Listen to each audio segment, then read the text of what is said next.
তো আজ চলে আসলাম সকাল সকাল বাবলি আর আমি দুজনে মিলে দেখুন সাজুগুজু করে এসেছি। কেন বলেন তো? কারণ আজ হয়েছে মকর সংক্রান্তি, তাই সকাল সকাল দুজনে চলে আসলাম ফুল বাগানে ফুল তুলতে। আর দেখুন চারিদিকে শুধু ফুল আর ফুল, কত সুন্দর লাগছে। আর হ্যাঁ, যারা শহরের দিকে থাকেন তারা হয়তো ফুল কিনে নেন, কারণ সম্ভবও নয় এত ফুল গাছ থাকা ওখানে। তো আমাদের কিন্তু গ্রামে একটা জিনিস ভালো, যখন শাকসবজির দিক থেকে আর ফুলের দিক থেকে কখনো কিছু বুঝতে পারি না, কারণ হাতের সামনে সব কিছুটা আমরা পেয়ে যাই। তো আজকে চলে আসলাম ফুল তুলতে। তো দেখুন আমরা এখানে কী কী ফুল নেব বলুন তো? আমরা এখানে নেবো গাঁদা ফুল, সাথে করণ ফুল, আর সাথে নেবো সর্ষে ফুল। আর এখানে আমরা আগে থেকে নিয়ে রেখেছি হলুদ গাঁদা। তো চলুন তোলা যাক ফুলগুলো। তো এখানে আমি ফুল তুলে নিচ্ছি। অনেকগুলো ঠাকা নিয়ে এসেছি, কারণ হচ্ছে অনেকেদের ফুল তুলতে দিয়েছে, তো আমি তুলে নিচ্ছি। বেশি করে তুলতে হবে কারণ লাগবেও অনেক। তো ভালো লাগে বলুন তো, সকাল সকাল এরকমভাবে আসে ফুল তোলা, খুবই মজাদার। আবার রাতে রয়েছে পিঠে করা, তার আগে আছে মকর দিতে যাওয়া। খুবই আনন্দে কাটবে আজকে দিনটা।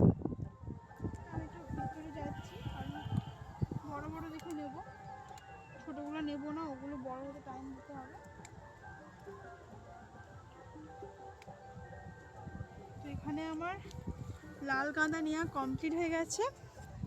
তো এবারে আমি নিতে চলেছি করবী ফুল, আর সাথে নেব সর্ষে ফুল অল্প করে।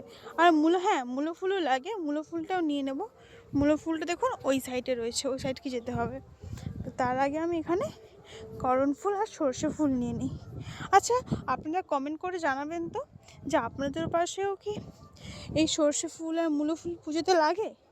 আমাদের পাশে কিন্তু অঘ্রাণ পৌষ মাসে লক্ষ্মী পূজাতে সর্ষে ফুল আর মূলো ফুলটা মাস্ট লাগে। কিন্তু আমি খালি পায়ে এসেছিলাম, তা আমার পায়ে বোধহয় একটা কাঁটা ফুটেছে। তো এখানে আর দেখছি না, লাগছে হালকা, বাড়িতে গিয়ে দেখা যাবে। তো চলে আসলাম বাগানে। বাবলি একটু ঠাকাটা ধর, আমি ফুলগুলো তুলছি। তো এখানে ফুল তুলে নিচ্ছি।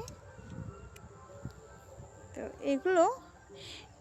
এই ফুলের একটা পুজোর একটা নিয়ম আছে, পুরো গড়াটুকে নিলে হবে না, একটু ডাঁটি থাকবে এই অবস্থাতে নিতে হবে, কিন্তু এত শক্ত।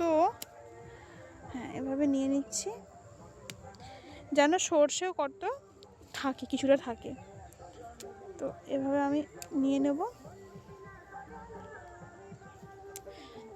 তো আমাদের এখানে মকর সংক্রান্তিতে আবার অনুষ্ঠানও হয়। হ্যাঁ, ওটা আমাদের হয় না, বাঙালিতে হয় না, কিন্তু আদিবাসীতে হয়। তো আশা করি ভালোই হয় হয়তো, কিন্তু কোনোদিন যাওয়া হয়নি। আর আরেকটা কথা, সেটা হচ্ছে আমার কিন্তু বাড়িতে এত ফুল ঠিক কথা, কিন্তু আমি তো বাড়িতে থাকতাম না, ছোটো থেকে মা বাড়িতে থাকতাম, তাই মকর আমি এখানে দেইনি। এত বড় হয়ে গেছি যদিও, তো আমার ফার্স্ট এখানে মকর দেওয়া হচ্ছে এই বছরই। তো খুবই ভালো লাগছে দেখুন। আর পায়ে এত পরিমাণে কাঁটা ফুটছে আমার, কি বলবো আমি। তো এখানে সর্ষে ফুল দেখুন, এইগুলো তুলে নিয়েছি, আর লাগবে না। তো এবারে আমরা তুলব করণ ফুল। তো এগুলোকে বলা হয় করণ ফুল। আগের বছরও করণ ফুলে অনেক কালার চাষ করা হতো, এবছর শুধু সাদাটাই করেছে, কেন জানি না, অন্য কোনো কালার আর করে না।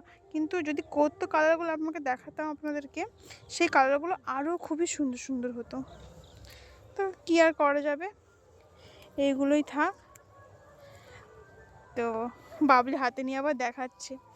তো দেখুন আমাদের ফুল তোলা কমপ্লিট, আর দুটো মূলো ফুল তুলবো। তো হলেই হয়ে যাবে ফুল তোলা কমপ্লিট। তো কেমন লাগছে ভিডিওটা অবশ্যই কমেন্ট করে জানাবেন।